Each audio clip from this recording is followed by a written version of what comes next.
Earlier this week, I talked to Laura Elizabeth, and she's the co-host of the Non-Technical Founders podcast. We talked about prioritizing things on the solopreneur journey that we're all on. We chatted about when to delegate, how much structure and process a business should have, and how we often fail to take the important leaps and instead go for the small steps. And that reminded me of the modern day fable of the monkey and the pedestal. Entrepreneurs and creators, we often face the challenge of tackling complex and ambitious goals. And the path to achieving these goals is often unclear and making it difficult to show progress to our investors or stakeholders and even us, the entrepreneurs themselves.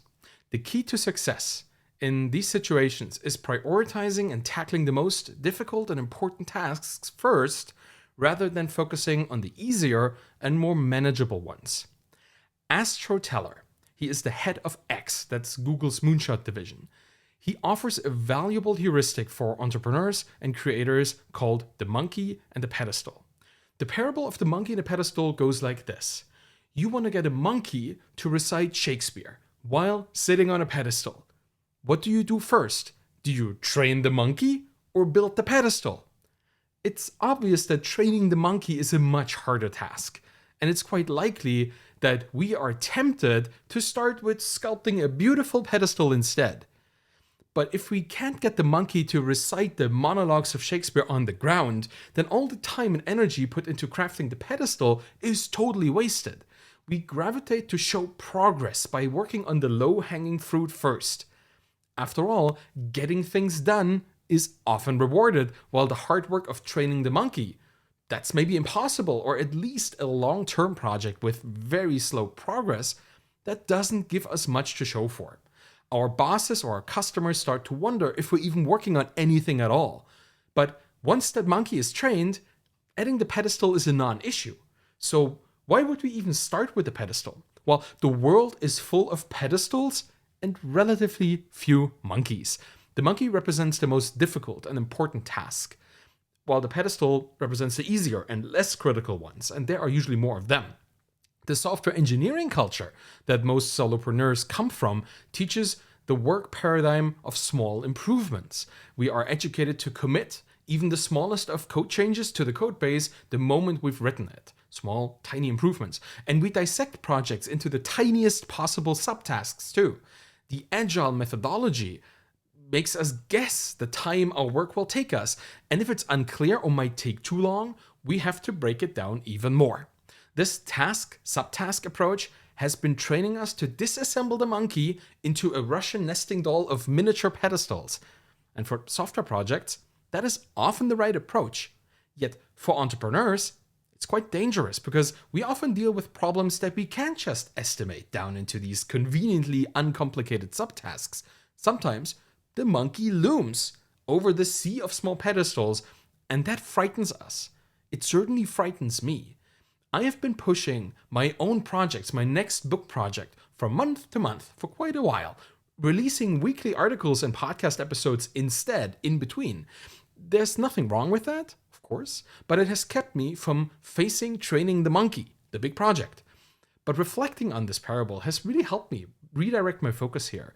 It ended up being a perspective reframing exercise that I highly recommend doing from time to time. Here's what I reflected on. What does it mean for a task to even be difficult? Is it inherently complex, or is it just a significant investment of time and energy to figure out whether it's complicated in the first place? And if it is difficult, can it be broken down further? If it is not difficult, am I just afraid of doing something uncomfortable here? What comfort zone am I in right now? Why do I prefer to sculpt these pedestals instead of training the monkey? Am I afraid to fail? Or rather, am I afraid of wasting much time on something that might fail?